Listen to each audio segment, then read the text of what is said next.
తన వారు లేని చోట, చనువు లేని చోట, కలహించే చోట, అవమానమైన చోట, అనువుగాని చోట అధికులమనుకోకూడదు. అల్పమైనవి, నీచమైనవి, తమలము వేయని నోరు, తామరలేని చెరువు, చంద్రుడు లేని రాత్రి, విరోధులతో మిత్రత్వము మొదలగునవి. పాముకు తలలో విషముంటుంది, తేలుకు తోకలో విషముంటుంది. నీచమైన జంతువులకు వేరు వేరు చోట్ల విషముంటుంది. అప్పుడు వాని పట్ల జాగ్రత్తగా నుండవచ్చును. నీచులకు ఒడలంతా విషమే అనగా నీచత్వమే నిండియుండును. వానితో స్నేహము వలన కీడే జరుగును. నిలువెత్తు ధనము కుమ్మరించినా వ్యభిచారిని నిజము పలుకదు. తలపై చేయి పెట్టి ప్రమాణము చేసినా వేశ్యలను ఎట్టి పరిస్థితులలో నమ్మరాదు. మాసిన తల, బట్టలు కలిగిన శరీరముతో ఉంటే ప్రాణవల్లభునైనా సొంత భార్యలు కూడా అసహించుకుందురు. ఈగ కూడబెట్టిన తేనె చందముగా మనుజుడనుభవింపని ధనము వృధాయగునది. చెప్పుడు మాటలు విని ఇతరులకు హాని చేయుట కోరి కల్పవృక్షమును నరికినట్లే యగును. తన మిత్రులు, బంధువులు ఎంతటి వారైనప్పటికీ తనకు ఉండు సంపదయే తనకు దక్కును. కొబ్బరి చెట్టుకు పోసిన నీరు మంచి కొబ్బరికాయలిచ్చినట్టుగా బుద్ధిమంతులకు చేసిన మేలు తనకే శుభము. ఒంటరిగా మార్గమున నడుచుట, విరోధి ఇంట భుజించుట, ఇతరుల ధనమును దొంగిలించుట, ఇతరులను నొప్పించుట చేయకూడని పనులు. పన్నులు వసూలు చేయువానిని, జూదమాడేవారిని, కంసాలిని, వేశ్యను, సరుకులమ్ము వారిని, ఎడమచేతితో పనిచేయువారిని నమ్మకూడదు. కొన్ని వేళల భయమును చూపించనిచో పనులు జరుగవు. అన్ని వేళలా మంచితనము పనికిరాదు. రాజు హద్దుమీరి ప్రవర్తించినను శాశ్వతముగా విధవ ఇంట పెత్తనదారైనప్పటికినీ, లేఖకుడు నియోగి కాక వైదికుడైనప్పటికినీ ప్రాణము మీదికి వచ్చును. చెవిటివాని ముందు శంఖముదిన విధముగా తెలివిలేనివారికి మంచిపాటగాని, కవిత్వముగాని రుచించదు. సభలందు తల్లిదండ్రులతో, రాజు దగ్గర, బ్రాహ్మణోత్తముల దగ్గర హాస్యము కూడదు. అన్ని జీవులకు నీరే ఆధారము. రసవంతమైన పలుకులు పలుకుటకు నోరే ఆధారము. ఆడువారే సర్వజనులకు రత్నము. వస్త్రమే శృంగారమునకు ముఖ్యము. చేయకూడని పనులు, శత్రుత్వము, పేదరికము వలన దుఃఖము, సభలలో పరుషభాషణ, స్త్రీలకు మనస్సులో వలపు తెలుపుట. ఉత్తమ ఇల్లాలు ఇంటి పనుల్లో దాసివలెను, సంభోగ సమయములో రంభవలెను, సలహా చెప్పునప్పుడు మంత్రిలాగా, భోజన సమయములో తల్లిలాగా కులకాంత లక్షణములు కలిగి ఉండాలి.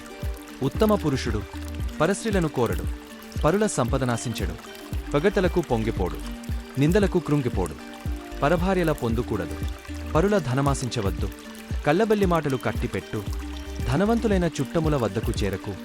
బ్రహ్మచర్య వ్రతముగల భీష్ముడంతటివాడెనను ఇతర స్త్రీ ప్రసంగములో పాల్గొన్నచో అపవాదు పాలగును.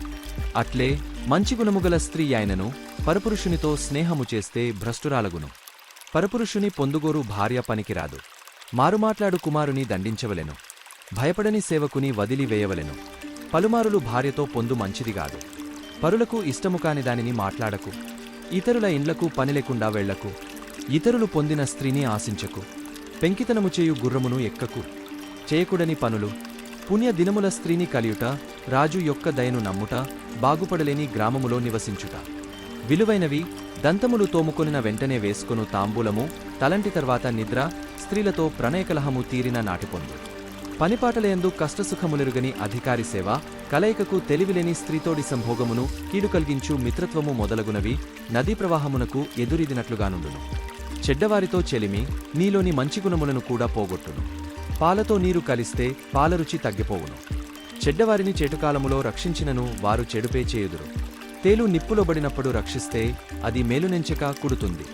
చేయకూడని పనులు. ఆహ్వానించని కార్యములకు పోవుట, రాజుచుడని పని, ప్రేమించని స్నేహము, ఇష్టపడని స్త్రీతో భోగించుట. పట్టణమునకు వైశ్యుడు, పంటకి నీరు, ఏనుగుకు తొండము, సంపదలకు స్త్రీ జీవాన్నిచ్చేవారే ఉంటారు. తండ్రులు కొడుకుని 10 మంది పొగడినప్పుడే కొడుకుని కన్నా ఆనందము పొందుతారు. ప్రస్తుతము కొడుకులు పుట్టగానే పెద్ద పండుగలు చేసుకుంటున్నారు. వేశ్యా స్త్రీలు నిజమైన ప్రేమను ఎట్టి పరిస్థితులలో చూపించరు. తన పుణ్యఫలము ఎన్ని జమ్మలెత్తినా వెంటాడుతుంది. పాపికి భోగాలు కలగవు. కరణమునకు బ్రతుకుదెరువు కలుగవలనన్నా పెరుగున శత్రువు, వ్రాతకాడు పాలకుడు, రైతు చాడీలు చెప్పేవాడు కాకూడదు.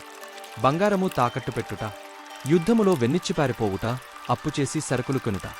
అవివేకితో మిత్రత్వము, చేయకూడని పనులు. దురహంకారము చూపుట నీకే కీడగును.